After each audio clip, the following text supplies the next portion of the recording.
Did you know that salsa is one of the most popular condiments in America? It actually outsells ketchup. Today, we're putting a fun twist on this classic by whipping up some delicious Creole salsa in just 3 minutes. Let's get started. Hey everyone, welcome back to my channel. Today, we're diving into the world of Creole salsa. This isn't your typical salsa. It's bursting with unique flavors that will elevate your dishes in no time. And the best part, we're making it super easy and quick, just 3 minutes. So let's get to it. Now, I know what some of you might be thinking, salsa, that sounds complicated. Or I don't have time to chop all those ingredients. Well, you're not alone. Many people believe that making salsa requires hours of prep or special skills, but guess what? That's just a myth. You don't need to be a chef to create a fresh and flavorful salsa. I'm here to show you how simple it really can be. So if you've ever felt intimidated by making salsa, stick around because I'm about to change your mind. All right, let's talk ingredients. For our Creole salsa, we'll need some fresh tomatoes, bell peppers, onions, garlic, jalapenos for that kick, and of course, some fresh herbs like parsley or cilantro. Each ingredient plays a crucial role.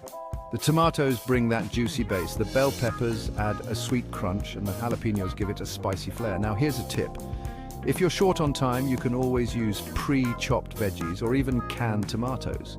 It's all about making it work for you. And don't forget to have some lime juice and salt on hand to tie all those flavors together. Now it's time to put it all together. Grab a cutting board and let's chop those veggies. Start with the tomatoes, just a rough chop will do. Next, slice up your bell peppers and onions, and don't forget to mince that garlic. If you love a bit of heat, dice up your jalapenos too, but make sure to remove the seeds if you want it milder.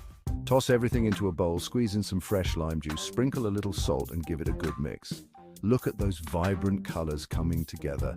This is what makes Creole salsa so special. Just like that, you've got a fresh, zesty salsa ready to enjoy.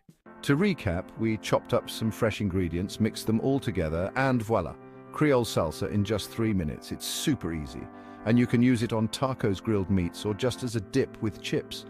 The possibilities are endless. Now, I want to hear from you. What's your favorite salsa variation? Drop a comment below and share your recipe. And if you enjoyed this quick salsa tutorial, don't forget to check out my other quick recipe videos. Thanks for watching and happy cooking. Don't forget to like, share, and subscribe for more delicious recipes coming your way.